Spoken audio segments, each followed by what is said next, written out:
Indian পলিটিতে আজ যে বিষয়টা নিয়ে আলোচনা করব সেটা হলো আমাদের ইন্ডিয়াকে ফেডারেল স্টেট বলা হয়, আবার কেউ কেউ বলে কোয়াসি ফেডারেল স্টেট। ব্যাপারটা কি? ফেডারেল স্টেটের যে বৈশিষ্ট্যটা সেটা হলো, মূলত আমি পাঁচটা বৈশিষ্ট্য বলতে পারি। এখানে একটা টু স্টেট গভর্নমেন্টের যে কনসেপ্টটা, মানে যেটা আমাদের ডায়ার্কিতে এসেছিল, সেন্ট্রালে একটা গভর্নমেন্ট, স্টেটে একটা গভর্নমেন্ট।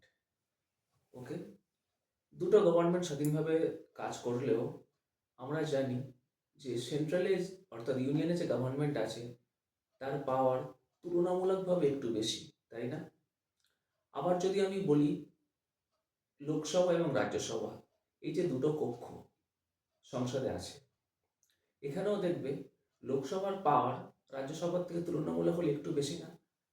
রাজ্যসভার মেম্বারদের কারা ইলেক্ট করে? ইলেক্টেড এমএলএরা। মানে রাজ্যসভায় প্রচ্ছন্নভাবে বিভিন্ন রাজ্য থেকে যে সমস্ত নির্বাচিত এমএলএ হয়েছে তাদের একটা ভূমিকা থাকে।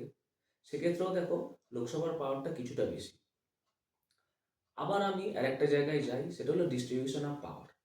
জেনারেলি ফেডারেল স্টেটে এটা হয়, যেমন তিনটে লিস্ট এখানে করে দিয়েছে। ইউনিয়ন লিস্ট, যেখানে আমরা জানি এখন 100টা সাবজেক্ট আছে।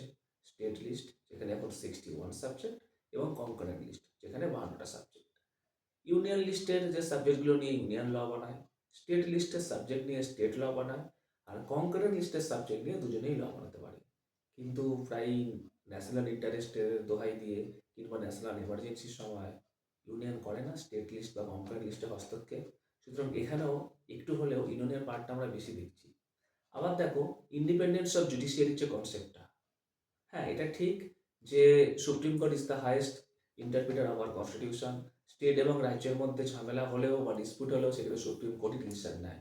কিন্তু সেখানেও অনেক সময় প্রশ্ন ওঠে যে সুপ্রিম কোর্টকে ইনডাইরেক্টলি ইউনিয়ন কিছুটা প্রভাবিত করার চেষ্টা করে।